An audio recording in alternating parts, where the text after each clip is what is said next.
The beginnings of Greek art and architecture dated back to around 11,000 BC to the 1st century BC. It began with the Slavic and Minoan civilizations. Greek had different roles and methods for elaborating things. An example would be their architectural difference in the way they made columns. In art, the main things artists enjoyed were paintings and pottery. In time, Greece came into a period they called the Classical period, which could be classified as the most important part of ancient Greek history. In the Classical period, Greece excelled in art and architecture. They found new ways to produce objects. Greek and architecture both modernized and shaped Greece. Greek art began in the Slavic and Minoan civilizations and gave birth to Western classical art in the subsequent geometric, archaic, and classical periods. The main themes that they used were from myths, literature, and daily life. Pliny the Elder and Greek geographer Pausanias wrote most of the things we now understand about the times of their art and creations. Greeks in the 7th century developed a new style of building stone temples. Those styles innovated the styles of temples in the area, such as Italy, Sicily, and the Greek mainland. They used different rocks like limestone, whereas in the Greek islands and Asia Minor they used marble. Important Aegean sculptures were bronze figurines associated with Minoan sites. Metal sculptures showed men praising an infant, a bull with his jumper, and a reclining goat. Minoans excelled in carving ivory into which other materials were used to make it better. Under the Roman Empire, a Greek Renaissance happened. Herodotus Atticus restored destroyed cities around Athens. Goths, after the destruction of Athens, the Goths took advantage of their conflicts and in 267 to 68 BC thrashed the peninsula, gained control of Athens, and ravaged the city of Argos, Corinth, and Sparta. Inspired by monumental stone sculptures of Egypt and Mesopotamia, Greece began carving in stone. They were better looking or more dynamic than Egyptian. Lydia of Auxerre and Torso of Hera are two great examples of stone carving, giving distinct human characteristics to their architecture of the age where they inspired the stone carving style of Egypt, whereas the Egyptian and Mesopotamian style of sculpture was basic and yet to be developed. The Greeks began to excel in this field of art. More detail, shape, and depth was added to make the figures look as realistic as possible. Throughout the time, their sculptures developed and got better. The Greeks expanded in land and acquired wealth. Architects developed two different styles of columns, Doric and Ionic. Doric columns used a square slab over a round cushion shape. The Doric style was originated in the mainland and started to spread around the region. There are a lot of temples with Doric style such as Syracuse, Paestum, and Selinus. Greek architects used different techniques and items as compared to artists. Architects used marble and limestone and wood tiles for the roofs, carved marble and limestone. Artists used bright colors and water-based paint. They decorated large murals or decorations on vases. Athens has been startling the world market for vases.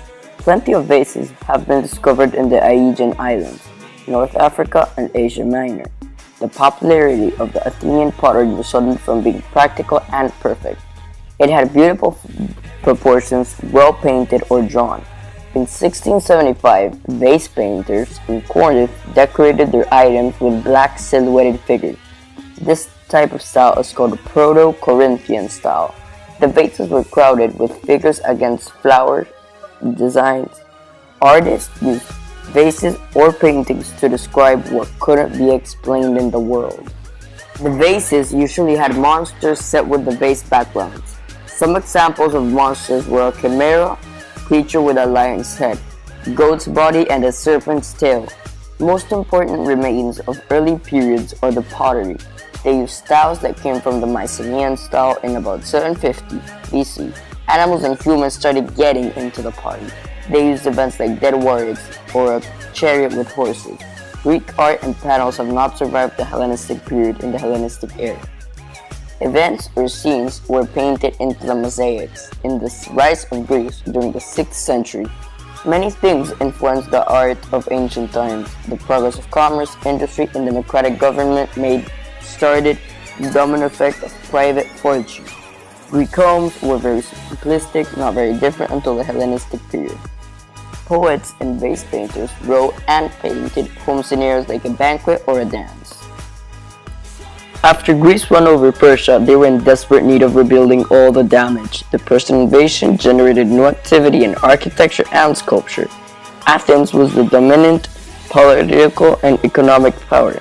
Greek art during the classical period was from the era of the Persian Wars to the reign of Alexander the Great.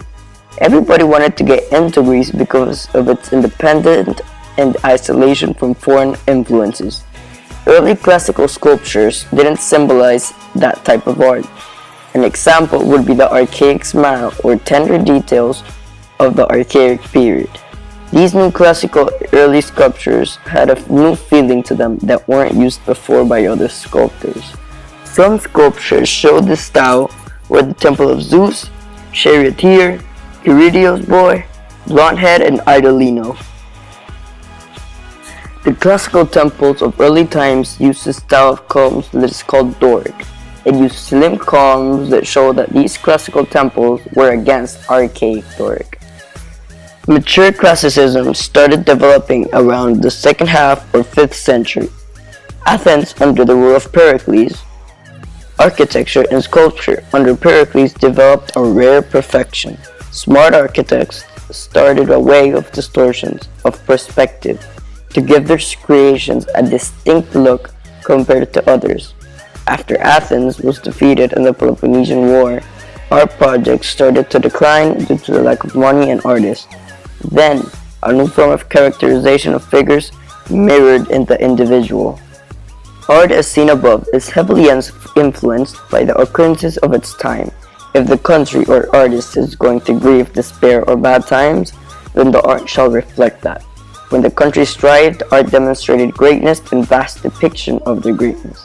When analyzing art, whether it is painting, architecture, or sculpture, one must consider what events might have taken place during that time. Greek art and architecture both renovated and shaped Greece. Greece at that time was very undeveloped and in a very unstable state. By the time that Greece grew, art and architecture and painting became part of the community. Not only did it shape and renovate the time period, but it created a sense of harmony and unison around the people of that time. After a long time of fighting and artistic revolution, art and architecture brought together Greece as one of the greatest civilizations in the artistic world.